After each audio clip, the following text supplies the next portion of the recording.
বঙ্কিমচন্দ্রের অমর সৃষ্টি বন্দে মাতরম গান গিয়ে শুরু হলো নতুন সপ্তাহের পথ চলা। সোমবার সকাল 10:30টায় হুগলি জেলার খন্নানের ইটাচুনা শ্রী নারায়ণ ইনস্টিটিউশন এবং ইটাচুনা শারদেশ্বরী কন্যা বিদ্যাপীঠ সহ এলাকার সমস্ত সরকারি ও সরকারি সাহায্যপ্রাপ্ত বিদ্যালয়ে দেখা গেল এমনই এক অভূতপূর্ব ছবি। দীর্ঘ গরমের ছুটির পর আজই খুলেছে রাজ্যের সমস্ত উচ্চ বিদ্যালয়। আর প্রথম দিনেই বিদ্যালয়ের প্রার্থনা সবাই ভারত মাতাকে শ্রদ্ধা জানিয়ে জাতীয় সঙ্গীতের পাশাপাশি গাওয়া হলো বন্দে মাতরম। সম্প্রতি রাজ্য বিধানসভা নির্বাচনের পর সরকার পরিবর্তন হয়েছে। নবগঠিত বিজেপি সরকার দায়িত্ব নেওয়ার পর সমস্ত সরকারি ও সরকারি সাহায্যপ্রাপ্ত বিদ্যালয় প্রার্থনা সঙ্গীতে বন্দে মাতরম গানটি গাওয়ার নির্দেশিকা জারি করে। সেই নির্দেশ মেনেই আজ স্কুল খোলার প্রথম দিনে এই নিয়ম কার্যকর করা হয়। সরকারের এই সিদ্ধান্তকে স্বাগত জানিয়েছেন শিক্ষক মহল।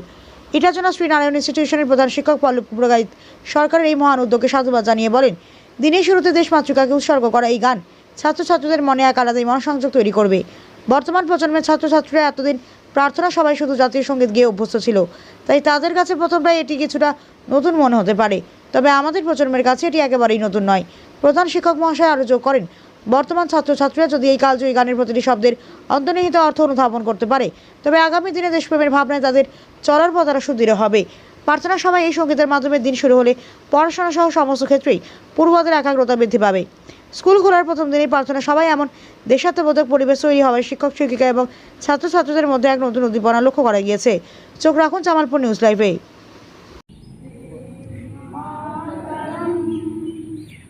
বন্দে মাতরম সুজলাং সুফলাং মলয়জ শীতলাং শস্য শ্যামলাং মাতরম বন্দে মাতরম। বাংলার নতুন সরকার গঠিত হয়েছে। নতুন সরকার গঠিত হওয়ার পরেই মন্ত্রিসভায় তাদের একটা আলোচনা হয়, সরকারি স্কুল বা সরকারি সাহায্যপ্রাপ্ত স্কুলে বন্দে মাতরম গানটি গাইতে হবে। কিন্তু তখন স্কুলে একটা গরমের ছুটি ছিল, সেই গরমের ছুটি কাটাবার পরে আজকে প্রথম স্কুল খুললো 1 তারিখ। সেখানে বন্দে মাতরম গানটি গাওয়া হলো ছাত্রছাত্রীদের উপস্থিতিতে। গানটার তাৎপর্য কী আছে একটু জানবো আপনার কাছে।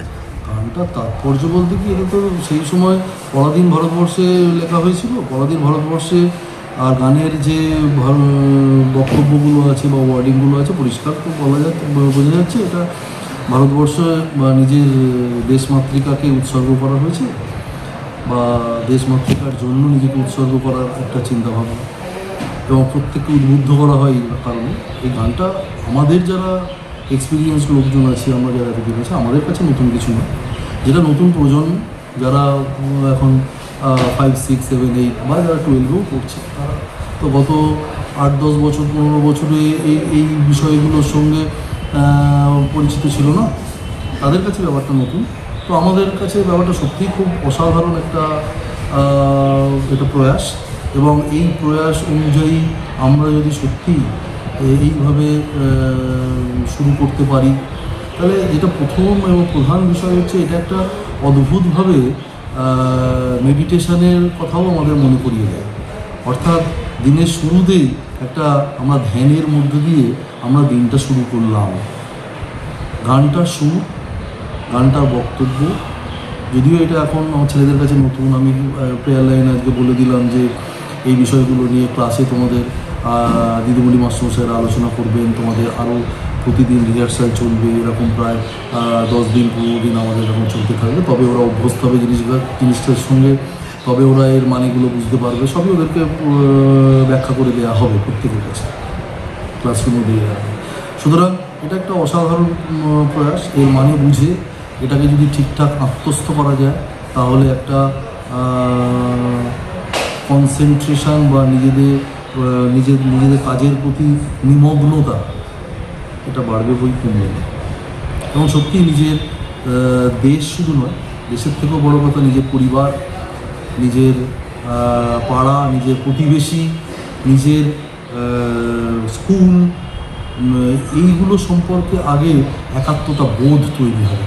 গানটার ভাষা যদি আমরা বুঝি, ভাষাটাকে যদি আমরা কাজে লাগাই, যাক ঠিক আছে, একটা অসাধারণ। আমিও চাইব যে এটা চলুক, এবং এটা শুধু আজকে বলে নয়, এটা যেন কোনোদিনই বন্ধ না হয়। জাতীয় সঙ্গীতের সঙ্গে সঙ্গে বন্দে মাতরমও চলুক আমাদেরকে আবার, এবং আমাদের পরের প্রজন্মকে আরও বেশি মাত্রায় উদ্বুদ্ধ করুক। স্যার কি নাম আর কি? পল্লব পুরকাইত, ইটাচুনা শ্রীনারায়ণ ইনস্টিটিউশন প্রধান শিক্ষক।